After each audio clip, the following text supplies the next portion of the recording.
Israeli प्रधानमंत्री ने अगले स्टेज के हमले की तैयारी कर ली है और प्रधानमंत्री बेंजामिन नेतन्याहू ने शनिवार को सैनिकों से कहा कि अगला स्टेज आने वाला है। प्रधानमंत्री ने शनिवार को दक्षिणी इजराइल के किबुत्ज बेरी और केफर अजा का दौरा किया। इन दो जगहों पर हमास ने बड़ी तबाही मचाई। वहीं पीएम ऑफिस की ओर से कहा गया है कि नेतन्याहू ने सैनिकों से मुलाकात की और उन घरों का दौरा किया जो पिछले हफ्ते भयानक हमले से पीड़ित थे। आपको बता दें कि उससे पहले उन्होंने शुक्रवार की रात को एक टेलीविजन संबोधन में कुछ इसी तरह का बयान दिया था और शुक्रवार को उन्होंने कहा था कि इजराइल हमास को पूरी तरह से बर्बाद कर देगा। इसमें चाहे जितना भी समय लगे। हमास के हमले के बाद गाजा पर बमबारी हो रही है।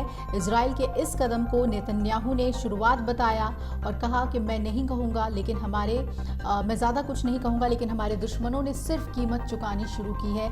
ये तो सिर्फ शुरुआत है।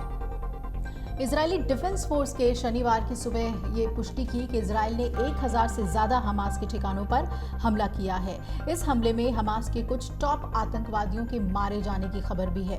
इस बीच इजरायली सेना के प्रवक्ता ने जल्द ही गाजा पर हमला करने के प्लान का खुलासा किया और शनिवार को देर रात रियर एडमिरल डैनियल हागारी ने लोगों से दक्षिणी गाजा पट्टी में जाने की अपील की। उन्होंने कहा कि हम जल्द ही गाजा पर हमला करेंगे, आप सुरक्षित स्थानों पर पहुंचे। इजराइल और हमास की जंग बाकी देशों में ना फैले, इसलिए अमेरिका ने अपना दूसरा एयरक्राफ्ट कैरियर पूर्वी भूमध्य सागर में भेज दिया है।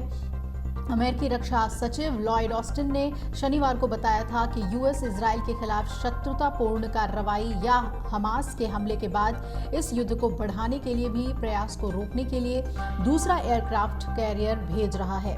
इजराइल पर हमास के हमले के बाद अमेरिका ने पहले से ही एक एयरक्राफ्ट कैरियर क्षेत्र में तैनात किया हुआ है। इससे पहले संयुक्त राष्ट्र सुरक्षा परिषद की बैठक में इजरायली दूत ने ईरान पर हमास को फंडिंग करने का आरोप लगाया था। इजरायली दूत ने कहा था कि आतंकी संगठन समूह हमास के अभियानों को ईरान फंड कर रहा है और संयुक्त राष्ट्र में इजराइल के प्रतिनिधि गिलाद एर्दोगन ने कहा कि हमें पूरा विश्वास है कि ईरान की हमास के अभियानों का समर्थन कर रहा है। दरअसल मीडिया रिपोर्ट्स के मुताबिक इजरायली राजदूत के बयान से कुछ देर पहले ही ईरान के राष्ट्रपति इब्राहिम राइसी ने कहा था कि ईरान फिलिस्तीनियों के आत्मरक्षा के अधिकारों का समर्थन करता है।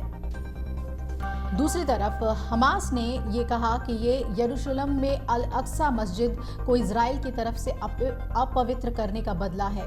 हमास ने यह भी कहा था कि इजरायली पुलिस ने अप्रैल 2023 में अल अक्सा मस्जिद में ग्रेनेड फेंक इसे अपवित्र किया था। इजरायली सेना लगातार हमास के ठिकानों पर हमले कर रही है और अतिक्रमण कर रही है। इजरायली सेना हमारी महिलाओं पर हमले कर रही है। हमास के प्रवक्ता गाजी हमाद ने अरब देशों से अपील की कि इजराइल के साथ वो अपने सभी रिश्ते तोड़ दें। हमाद ने यह भी कहा कि इजराइल एक अच्छा पड़ोसी और शांत देश कभी नहीं हो सकता है। अमर उजाला अब आपके टीवी पर भी। अपने स्मार्ट टीवी पर यूट्यूब पर सर्च करें अमर उजाला, चैनल सब्सक्राइब करें और देखें ताज़ा खबरें, वो भी HD क्वालिटी में। और हाँ, बेल आइकन दबाना ना भूलें ताकि हर खबर हो आपके घर। अमर उजाला, निष्पक्ष, निर्भीक, निरंतर।